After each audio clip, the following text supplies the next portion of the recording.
Bom, eu tinha planejado 7 vídeos, né, já estou no 20º vídeo, o que mostra a questão do acaso, né, quer dizer, o próprio processo vai mudando o resultado final, né. Marx, mais uma vez, tinha razão, né. Isso não precisava ler Marx, qualquer um que observe a realidade, né, percebe isso. Mas agora o que esse vídeo, eu vou começar esse mais outro pelo menos, reforçando alguns pontos, né, quer dizer, conversando com os alunos, eu percebi que eu preciso reforçar alguns pontos, né. Então hoje vai ser o primeiro ponto, que é a discussão sobre modelo socialista, modelo comunista versus socialismo real, né, entre ideal e realidade.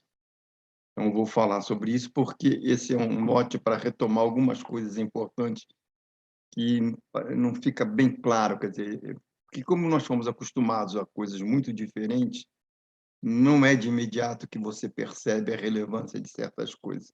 Então, vou voltar a chamar a atenção. Deixa eu vou compartilhar a tela,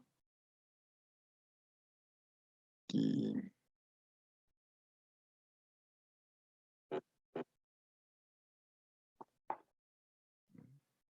agora vou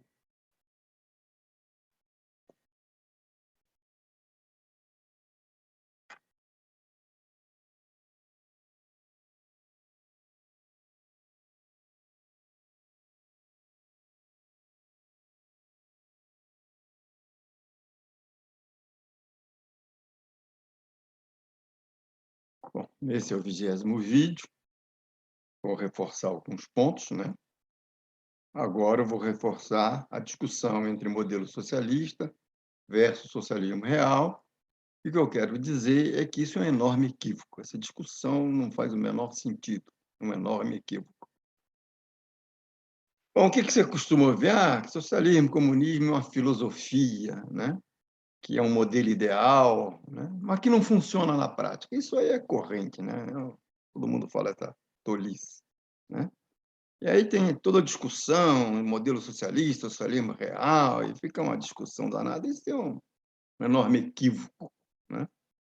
E com a má leitura do Marx, acuados ideologicamente, os marxistas costumam aceitar essa discussão. Essa discussão não faz o menor sentido, é isso que eu vou mostrar. Acho que uma única referência da ideologia alemã é suficiente para mostrar que essa discussão não faz sentido. Na página 441 do Ideologia Alemã, o Marx diz: depois que se transformou o comunismo e o socialismo em teorias abstratas, transformar comunismo e socialismo em teorias abstratas, em 2 princípios. Olha o que ele está falando, que isso é uma tolice, que é um equívoco, né? Naturalmente, nada é mais fácil do que fantasiar uma unidade hegeliana qualquer desses 2 opostos, né? Fantasiar unidade hegeliana, dando-lhe um nome indeterminado qualquer. Então, é nítido, é evidente, é óbvio que aquilo que não existe, o modelo socialista, né, e o modelo comunista, né, segundo Marx, não pode dar certo em lugar nenhum. É uma questão lógica, uma questão óbvia. Mas nós vamos além dessa referência, nós vamos dar um passo além, né, para explicar esse ponto dessa referência. Obviamente, ainda no marco marxista, né, e vamos inicialmente recorrendo a 3 vídeos: o vídeo 2, o vídeo 9 e o vídeo 1. Obviamente, o vídeo 1 está sempre presente em tudo isso, né, que é onde dá o panorama geral. Mas agora nós vamos utilizar argumentos que estão no vídeo 2, no 9 e no 10. Qual é o ponto de partida? E aí a gente volta para aquela questão que eu falei que não é muito percebida, que a gente está acostumado ao contrário.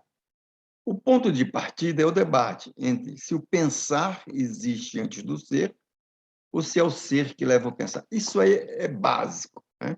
Se você acha que o pensar existe antes do ser, você tem que, coerentemente, tomar uma direção. Se você acha que é o ser que leva ao pensar, você toma outra direção oposta, obviamente, né? Então, vamos começar a entender primeiro o pensar e existir antes do ser, né? Se é assim, o que que é o real, entre aspas, né? É a aparência da ideia, é a encarnação da ideia. Na realidade, não existe real, né? O que existe é a ideia se mostrando, se encarnando, aparecendo como se fosse real. Mas o real não existe. É tudo uma questão da nossa imaginação. Aí, nessa perspectiva, a diferença entre o mundo e a autoconsciência é apenas uma diferença aparente. Diferença entre o mundo e a autoconsciência é apenas uma diferença aparente.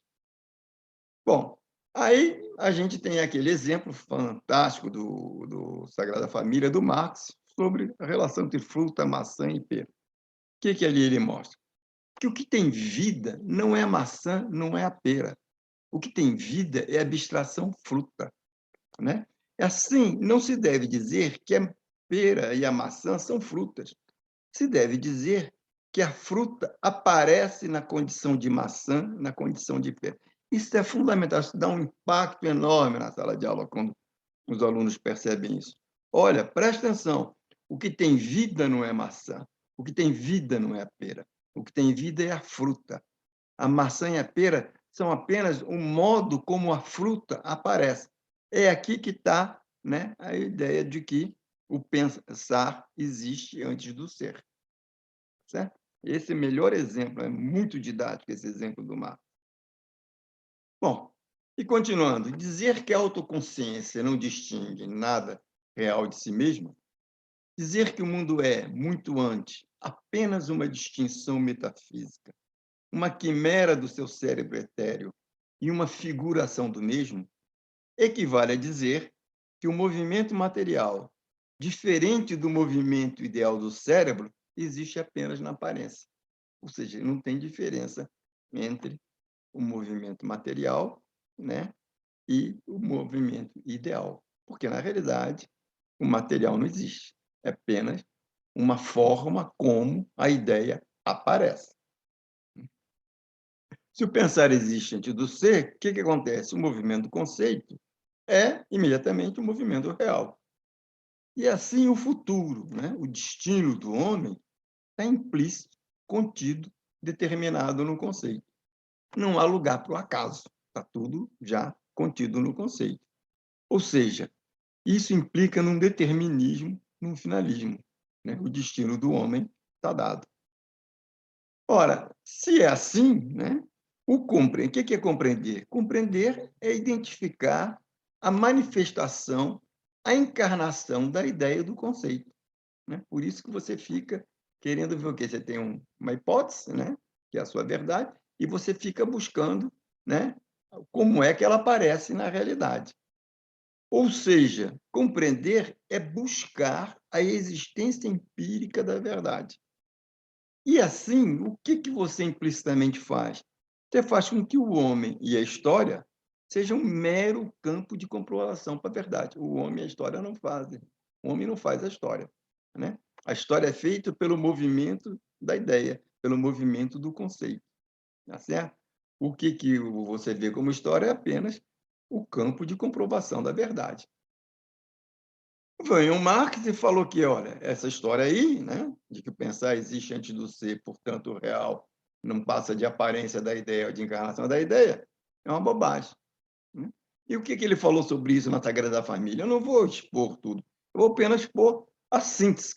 É ele falando, "Ixi, socorro, olha que maluquice, é uma maluquice", né? E também aquele dizer que o movimento material, diferente do movimento ideal do cérebro, existe apenas na aparência. O que que ele também falou na Sagrada Família? Socorro, né?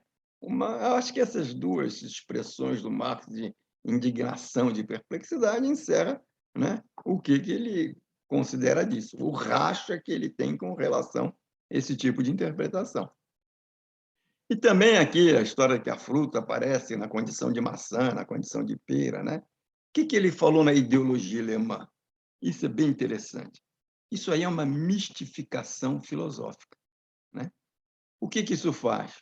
Faz com que os instintos e as forças dos seres naturais isolados sejam transformados em instintos convertidos em instintos e forças da natureza, que naturalmente se manifestam isoladamente em cada um daqueles seres naturais isolados.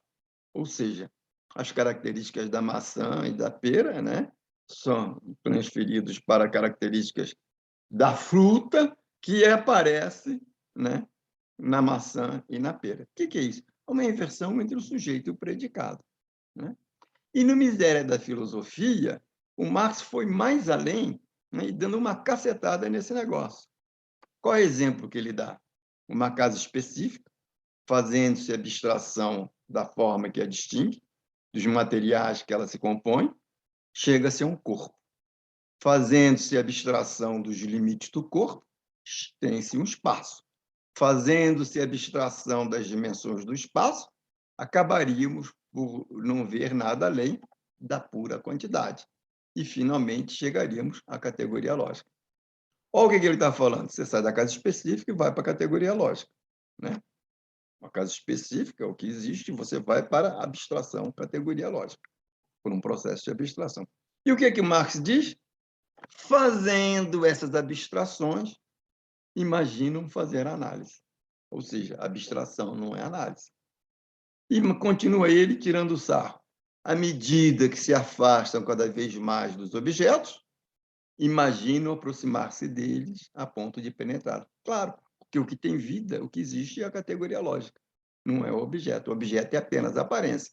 Então, quando você sai do objeto, sai daquilo que é sensível, que você percebe, que você toca, que você vê, que os teus instintos mostram, né? O que acontece? Você está penetrando na essência do objeto, segundo essa corrente, que o Marx está fazendo o quê? Está criticando. E aí, diz ele, depois que você saiu da casa específica e foi para a categoria lógica, né, o que você faz? Você dá uma cambalhota, né? O que você faz? Você dá uma cambalhota. Dá uma cambalhota e desce. Como é que você desce? Posição, oposição, composição. Em grego, ele tirando o sarro. Tese, antítese e síntese. Na fórmula sacramental. Olha ele ironizando, chamando de fórmula sacramental. Afirmação, negação e negação da negação. Isso que todo marxista, né, tem como regra, regra do mundo, não sei o quê. O que o Marx está falando no Miséria da Filosofia? Isso aí é uma grande bobagem, né? O que ele diz quando você sai da casa específica e vai para a categoria lógica? Ele diz, isso é um idealismo acrítico. Quando você dá a cambalhota e desce, o que ele diz? É um positivismo acrítico ou materialismo vulgar. O que é o materialismo vulgar? Essa tese, antítese, síntese, afirmação, negação e negação da negação, posição, oposição e composição. Isso que todo mundo aí tem como lei do mundo, lei da vida, né? O que o Marx chama a atenção? Ele diz, olha, isso aí é uma inversão entre o sujeito e o predicado, né? É uma mistificação, é uma imposição externa. Por quê? Porque o que acontece na maçã e na pera está dado pela fruta, e não pela maçã e pela pera. Portanto, a maçã e a pera, o destino delas está dado pelo destino da fruta e não pelo destino delas, né? É um conservadorismo inerente à lógica hegeliana. Por quê? Porque o real é racional, né? Tudo é fruto da razão, tudo é fruto da ideia, né? E você se limita a buscar a existência empírica da verdade. Bom, então, essa história de indo mais além de que o movimento conceito é idêntico ao movimento real e que, portanto, o futuro e o destino do homem está implícito, contido no conceito. Na tese de doutorado, o que o Marx estudou? Demócrito e Epicuro.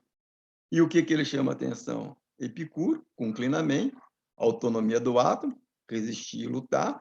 Demócrito é que diz que o destino está dado de fora, e quem diz que o átomo constrói seu próprio destino, né?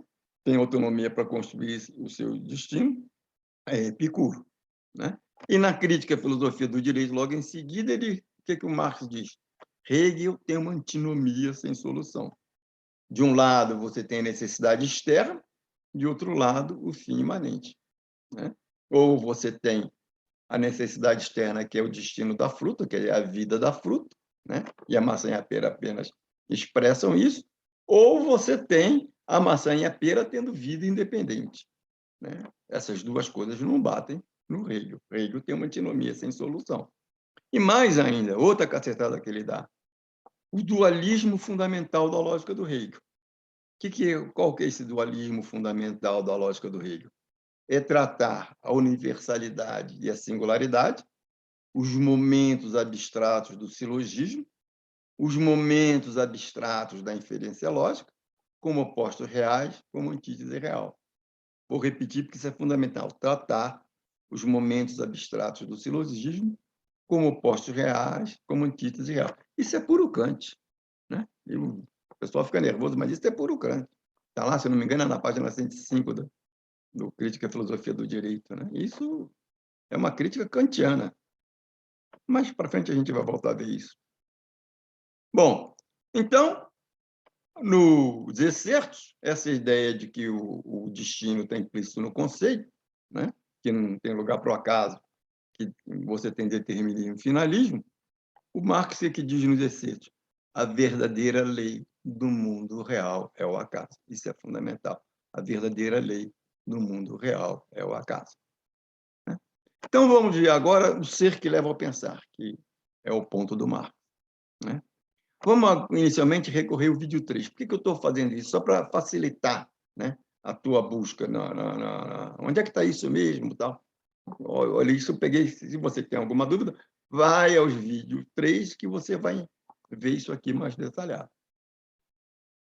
O que no vídeo 3 a gente mostrou? Que, com base na ideologia alemã, o Marx está dizendo que o homem não tem em si a sua essência. O homem faz a história. O homem é socialmente, historicamente determinado.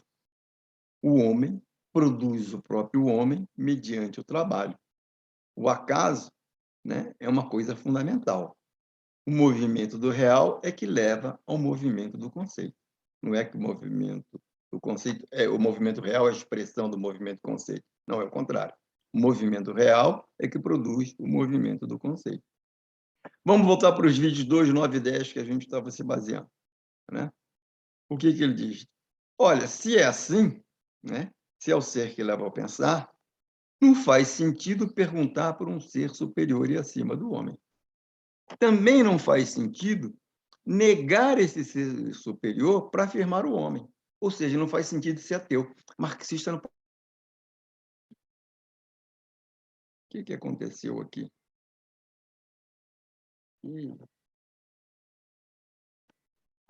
Eu sempre me atrapalho. Eu acho que eu passei com a mão perto de alguma coisa aqui. Esse computador é muito sensível daí. Então, não faz sentido ser ateu. Marxista que diz eu sou ateu, ele não entendeu. Ele não leu com atenção devida, né, o que o Marx está falando. E, então, agora, vamos recorrer ao vídeo 4 para entender também melhor isso. Olha, não faz sentido negar esse ser superior para afirmar o homem. Por que Não, o Marx também não é humanista, ele não está negando Deus para afirmar, ele não está afirmando o homem. Por que o Marx não está afirmando o homem? Porque olha no vídeo 4, o que nós mostramos? Que a troca é que torna o homem um ser abstrato, egoísta, asocial, ferramenta maquinal, monstro físico e espiritual. Ou seja, ele não pode fazer o elogio do homem, ele não pode ser humanista, ter o elogio do homem. Por quê? Porque o homem, sobre propriedade privada, sobre mercado, é um ser abstrato, egoísta, social, ferramenta maquinal, monstro físico e espiritual. O que o Marx está falando? Só quando abolirmos a troca, a propriedade privada alienada, o dinheiro, barará, todas essas coisas, é que vamos constituir verdadeiramente humano. Tá certo? Então, falar que ele é humanista, ele não está fazendo o elogio do homem que existe, do ser empírico.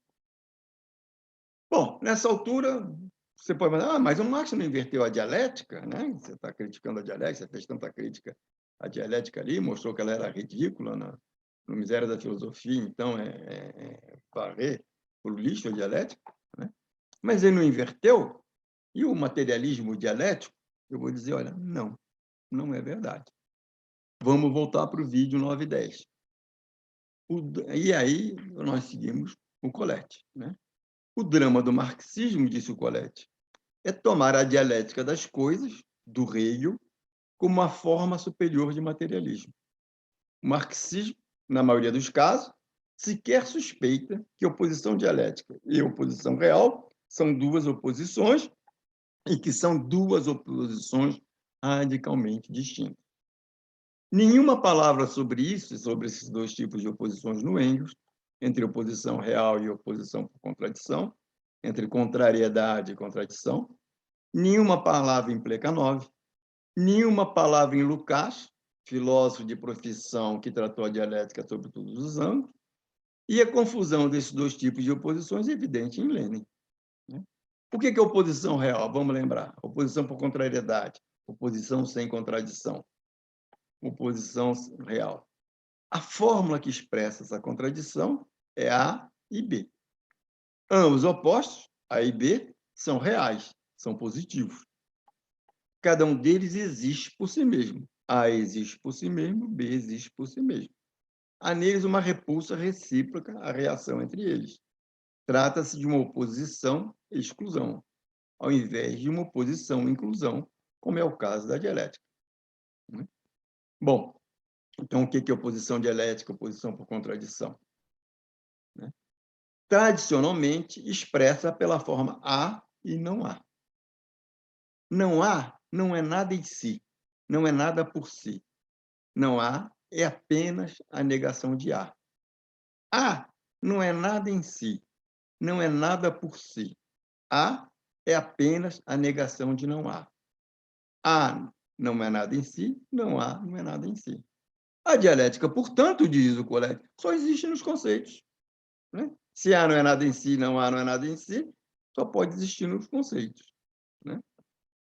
Há e não há, ambos os polos, não são nada em si e por si mesmos, são apenas negativos do outro. Para ser ele mesmo, cada um dos termos, há e não há, precisa da relação com o outro. Isto é, sim, é a unidade dos opostos. E só no seio dessa unidade, um polo é a negação do outro. Há só é a negação de não há, não há só é a negação de há. Não existe há sozinho, não existe não há. Há para existir, precisa de não há. Não há para existir, precisa de há. A origem da dialética é platônica. A origem da dialética é platônica. Ambos os polos opostos, ambos os opostos são negativos, no sentido de que são irreais, de que são não coisas, de que não são coisas e que são apenas ideias. Ambos os polos são irreais, são não coisas, não são coisas, são apenas ideias. O conceito verdadeiro de dialética, disse Hegel, referindo-se a Platão, consiste em mostrar o movimento dos conceitos puros. O conceito verdadeiro de dialética é mostrar o movimento dos conceitos puros. Por quê? Porque o que se chama de real não existe, é apenas a aparência do conceito. Né? Não como se ela se dissolvesse com eles no nada, e sim mostrando que os conceitos são precisamente o movimento e que o universal é a unidade desses conceitos opostos. Os conceitos são precisamente o movimento. Vamos entender isso melhor. Dialética e movimento. Qual é a relação? Há, para ser há, você tem que ir para não há. Não há, para existir, tem que ir há. Ir para há. Ou seja, aqui, há para não há para há, isso está dado o movimento. É por isso que a dialética é a fonte do movimento.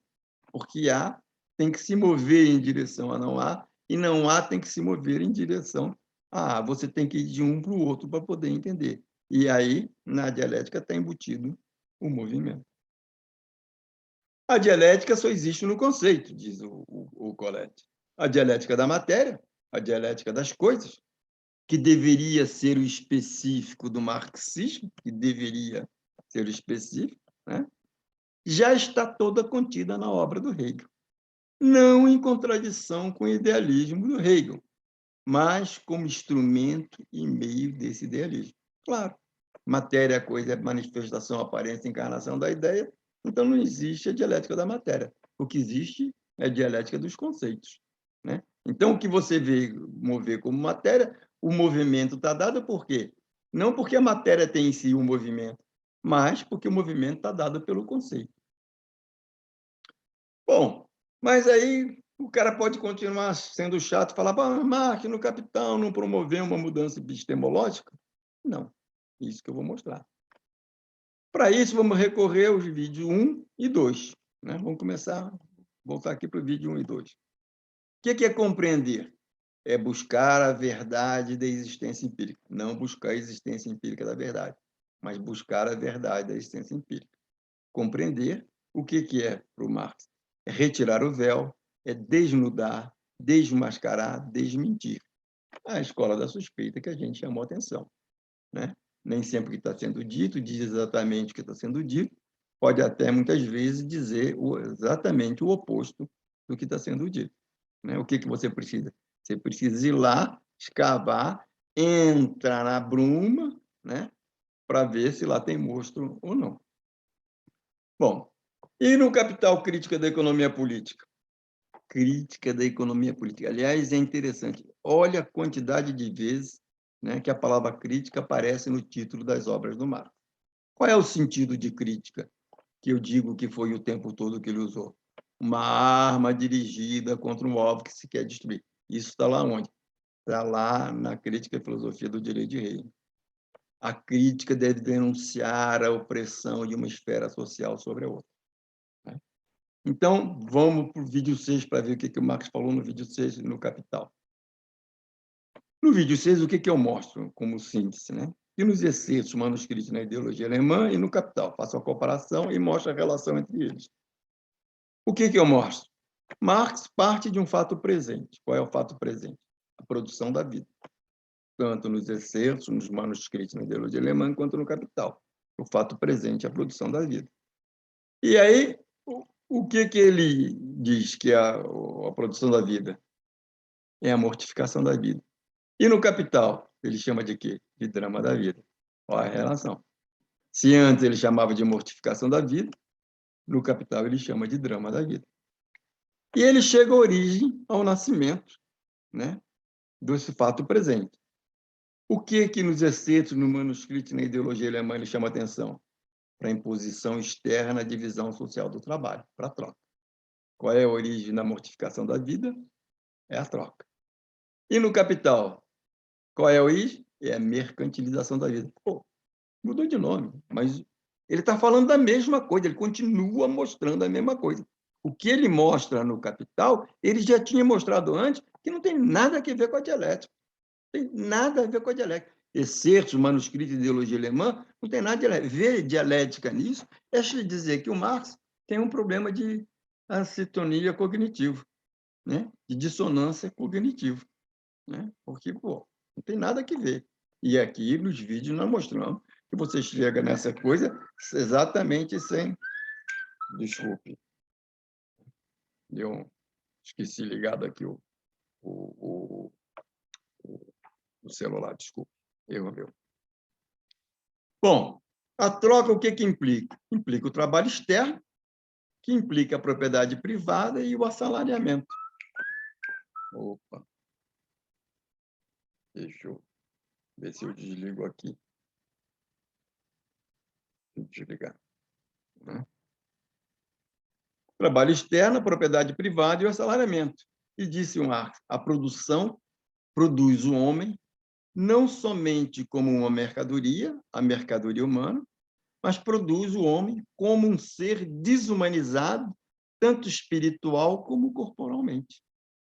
E o que ele diz no Capital? Quando é que acontece a mercantilização total da vida? Quando a força de trabalho vira mercadoria. É a mesma correspondência, não tem diferença. E o que ele acrescenta no Capital, que ele dá um passo nisso, é quando ele diz, olha, valor, dinheiro, preço, divisão salário-lucro, tudo isso são criações sociais. Não tem nada de natural, não tem nada de inerente, de imanente à produção. Né? Isso são formas com que você... São arranjos sociais. Ora, se não é imanente à produção, você pode abolir valor, dinheiro, preço, salário, lucro, tudo isso pode ser abolido. Ou seja, o passo que ele dá além no Capital não é a mudança epistemológica, é dizer o seguinte, o comunismo não é um sonho, não é um delírio, não é uma filosofia. O comunismo tem viabilidade prática. É possível, sim, abolir a troca e todas as suas consequências. Né? E aí ele trata um pouco mais desenvolvida a questão da alienação, da coisificação e do fetiche. Certo? Ou seja, a estrutura do Marx é a mesma do início ao fim. Não tem nenhuma mudança epistemológica. O resultado que ele chega não tem nenhuma questão de impacto metodológico. É a mesma coisa. Bom, e aí o que Marx está falando no Capital? Vamos continuar ainda nessa coisa. A lei da economia política, diz a burguesia, são leis naturais, leis férreas. O que o Marx fez no capítulo 1? Ele quebrou a relação entre valor de uso e valor de troca. O que ele diz? Que a mercadoria não contém um átomo das qualidades que lhe dão valor de uso. O trabalho concreto não entra no valor de troca, o que entra é o trabalho abstrato, ou seja, ele rompe qualquer relação entre valor de troca e valor de uso. Né? O que ele está dizendo? O valor não é imanente, é mercadoria. Portanto, você pode abolir isso na produção da vida. E no capítulo 3, o que ele faz? Ele quebra a relação entre valor de troca e preço. Né? O que ele diz? Você tem diferenças quantitativas e diferenças qualitativas. Eu não vou aprofundar. Quem quiser entender isso melhor, vai lá para o capítulo 6, para o vídeo 6. Ou seja, o que o Marx está fazendo no capítulo 1, 2 e 3? Ele está quebrando, né, a tese burguesa de que as leis da economia política são leis naturais, leis férreas. O que ele está falando? Não, elas não são leis naturais férreas, são alienação. Elas são a expressão de relações sociais alienadas, fetichizadas. Portanto, podem ser abolidas e, portanto, o comunismo tem viabilidade prática, sim. O comunismo não é um sonho, não é um delírio, não é uma ilusão, não é uma filosofia. O comunismo é uma necessidade prática de você abolir o sufoco da vida. Bom, o que ele fez? Ele desnaturalizou a teoria do valor. Ele não corrigiu a teoria do valor, ele não reconstruiu a teoria do valor. Ele desnaturalizou, ele destruiu a teoria do valor. Ele mostrou que aquilo é uma alienação que pode ser abolida. Portanto, não tem nada de corrigir. Bom, o que o Marx mostrou? Que as leis da economia política são expressões de relações sociais alienadas, fetichizadas. Isso aqui é interessante. O que ele mostrou? Trabalho concreto produz bem úteis. Se esse bem útil vira mercadoria, aí sim aparece o quê? O trabalho abstrato e o valor de troca. Né? É quando você converte o bem útil em mercadoria, e você converte como não é uma coisa natural imanente, é um arranjo social, é que aparece o valor de troca e o trabalho abstrato como mensuração desse valor. Né? E preste atenção que ele diz o seguinte: valor é uma forma de manifestação diferente da forma natural do bem útil. O valor pressupõe uma relação, uma igualação e uma comparação. Ora, portanto, valor de troca é pleonasmo. Por isso, Marx se refere ao valor de troca apenas como valor. Valor só existe se for valor de troca. Valor de uso não faz sentido. Valor de uso, quem usa é a burguesia, que tenta associar o valor de troca com o valor de uso. Uso com troca, tornar imanente, inerente. E o que o Marx está fazendo? Ele está rompendo essa ligação imanente e inerente. Diz, não tem nenhuma ligação, não é imanente, isso é criação social, isso é uma invenção, e, portanto, você pode jogar fora essa invenção. Vamos agora recorrer ao vídeo 7, para continuar, né? Já que ele destruiu uma ilusão burguesa, agora ele vai destruir outra ilusão burguesa, mostrando como que uma classe social oprime outra classe. Qual é o segredo? Aí é o capítulo 4, né? Segredo, a mágica, o truque do capital. Tem 3 partes. Primeira parte é o despojamento dos meios de produção.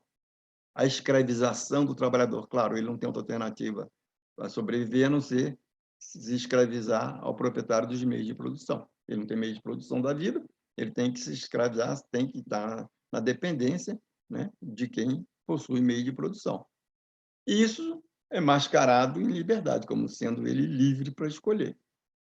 Então, a segunda parte é que o trabalhador vira uma coisa, e comprada e vendida, mercadoria. O que você converte? Você converte o trabalhador em mercadoria à força de trabalho. Você coisifica ele. Você despoja ele e coisifica ele, né? E você compra e vende. Mentindo, não, você não vende, O trabalhador, ele é livre. Não, ele não é livre nada, ele virou coisa, não existe liberdade de coisa. Ele é apenas uma mercadoria à força de trabalho. E a terceira parte, o segredo qual que é? Olha, presta atenção nisso aqui. O que o Marx chama a atenção? O capitalista não paga ao trabalhador pelo seu trabalho. O capitalista paga ao trabalhador pelo custo que ele, trabalhador, tem para se reproduzir como trabalhador. Aqui é que é o segredo. O capitalista não paga ao trabalhador pelo seu trabalho. O capitalista paga ao trabalhador pelo custo que ele tem para se reproduzir como trabalhador. Essa história, não, o capitalista paga pelo... Mentira, isso é uma mentira. Ele paga o quê? Pelo custo de reprodução do trabalhador. Né? É para você se manter como trabalhador, para você se manter à disposição do capitalista para gerar lucro para o capitalista. Né? Então, o que tem aqui? O segredo, a mágica, o truque do capital é que é a opressão da camada social detentora dos meios de produção, burguesia, sobre a camada social não detentora dos meios de produção, do proletariado. Qual que é esse? O despojamento dos meios de produção, a escravização do trabalhador, a coisificação, a comercialização dessa coisa. E não pagar pelo tempo que o trabalhador trabalha, e sim pelo custo que ele tem para se reproduzir como trabalhador. Ou seja, o capitalista te paga para você continuar servindo a ele. Não é para você viver, mas é para você servir a ele. Para servir a ele, você precisa viver. Então, na realidade, ele não está pagando para você viver. Ele está pagando para você servir a ele. Vamos voltar para o vídeo 10 agora. O que eu sustento, então, ao final e ao cabo, é que não há mudança epistemológica no Marx.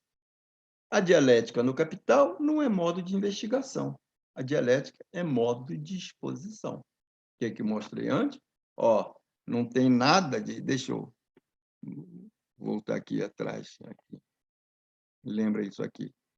Isso aqui, olha, o que está mostrando aqui? E não tem nada de diferente, que os resultados estão todos postos. Né? No Capital e no manuscrito. Portanto, ele chega nessas coisas que ele apresenta no Capital, não porque ele mudou de epistemologicamente. Ele já tinha chegado antes. Né? Não tem nenhuma importância a tal mudança epistemológica, que não é uma mudança epistemológica, que é isso que eu chamo a atenção. Né? Deixa eu aqui. Voltemos ao vídeo 10. E não sei que bobagem que eu fiz aqui, que deu o que eu sustento que não há mudança epistemológica. Dialética no Capital não é modo de investigação, é modo de exposição. Chama atenção, vamos olhar o prefácio da segunda edição do Capital. Né? Quando o pessoal diz, não, aqui, olha como ele diz que ele é realmente dialético, tal, que ele reafirma que ele é dialético. Então, eu pergunto, por que ele diz assim, é mister, sem dúvida, distinguir formalmente o método de exposição e o método de pesquisa. Ele fala isso porque ele é bobo? Né? Eu acho que não. Ele está falando isso porque ele falou, olha, vocês não estão entendendo. Uma coisa é método de pesquisa, outra coisa é método de exposição. Ele está querendo dizer o seguinte, olha, a minha exposição é dialética. Né? Mas por que, então, o cara fala, ele dizia dialética porque queria defender o rei, né? Que também eu costumo ouvir. Olha, o Marx, no Miséria da Filosofia, já havia defendido o Hegel contra o Proudhon, porque as pessoas não leem, né? O Hegel tem... O que ele falou no Miséria da Filosofia? Olha, gente, o Hegel tem uma lógica consistente, ainda que mística. Uma lógica mística, mas tem consistência. O Proudhon, não, só tem moralismo. Proudhon é ridículo. Ou seja, ele já estava defendendo o Hegel contra Proudhon. Portanto, a defesa do Hegel, que ele faz no prólogo à segunda edição do Capital, não garante, não é indicador de que Marx tenha se convertido à lógica hegeliana. Ele já tinha defendido, quando no Miséria da Filosofia, que ele está chamando a lógica hegeliana de uma bosta, né, uma mistificação, uma tolice, ele já defendeu a lógica hegeliana contra a lógica do Proudhon. Né? Então, ele defender de novo não tem nenhuma novidade, não é evidência nenhuma de que ele aderiu à lógica hegeliana. Isso é um delírio achar isso. Então, o que muda entre 40 e 60? Aqui a dialética tem duas dimensões. Conservadora e mística, como ele enfatizou no 40, e a mudança inevitável que ele enfatiza em 60. Se em 40 Marx foca na dialética, o conservadorismo e o miticismo, em 60 ele foca na mudança, né? O que muda é o enfoque com que ele trata a dialética em função da conjuntura política, em função da conjuntura, né? O que ele faz? Ele passa a usá-la como argumento retórico, para usá-la no discurso político, e por isso ele diz retoricamente que a dialética vai entrar na cabeça de todo mundo. O que vai entrar na cabeça de todo mundo é a mudança, e não exatamente a dialética. Ou seja, o que eu estou tentando dizer? A dialética, no Capital, é modo de exposição e não modo de investigação. E chegamos ao final. Em síntese, socialismo, comunismo, processo e não modelos ou princípios. É um enorme equívoco falar em modelo socialista, comunista e socialismo real. Essa discussão não faz o menor sentido. Quando Marx fala em socialismo, comunismo, ele está falando em necessidade prática de abolir, necessidade prática de abolir a imposição externa à divisão social do trabalho, portanto, abolir a troca, portanto, abolir a propriedade privada alienada, vídeo 4, né? Portanto, abolir o valor, preço, dinheiro, vídeo 6, né? Portanto, abolir o trabalho estranhado, também no vídeo 4. Portanto, abolir a escravidão, a codificação, a exploração, vídeo 6 e 7, né? Portanto, abolir a alienação e fetichismo, abolir o sufoco da vida. Isso não é modelo, isso é a constituição do humano. Você precisa abolir a imposição externa à divisão social do trabalho, portanto, abolir a troca e, consequentemente, propriedade privada, alienada, valor, preço, dinheiro, trabalho estranho, todas essas coisas que são o sufoco da vida, para você constituir o humano. O que é constituir o humano? É você abolir a separação entre o ser empírico e o ser genérico, né? E isso é o tema do próximo vídeo, que tem um monte de bobagens sendo faladas em nome de liberdade, de igualdade e coisas desse tipo. Quando o que o Marx está falando, que a constituição do humano pressupõe a abolição da separação entre o ser empírico e o ser genérico. Você precisa ter identificação entre o ser empírico e o ser genérico. Bom, portanto, socialismo, comunismo, filosofia, modelo ideal, não funcionar na prática, é bobagem. Modelo socialista, que é socialismo real, é um enorme equívoco.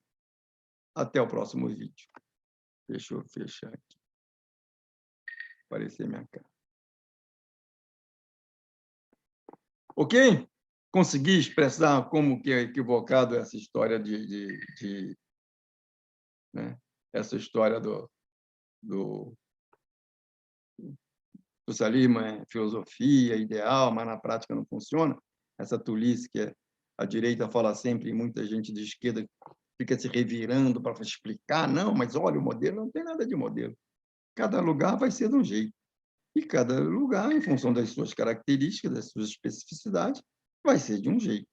Portanto, não faz sentido falar em modelo socialista, em coisas desse tipo. Ok? Bom, até o próximo vídeo.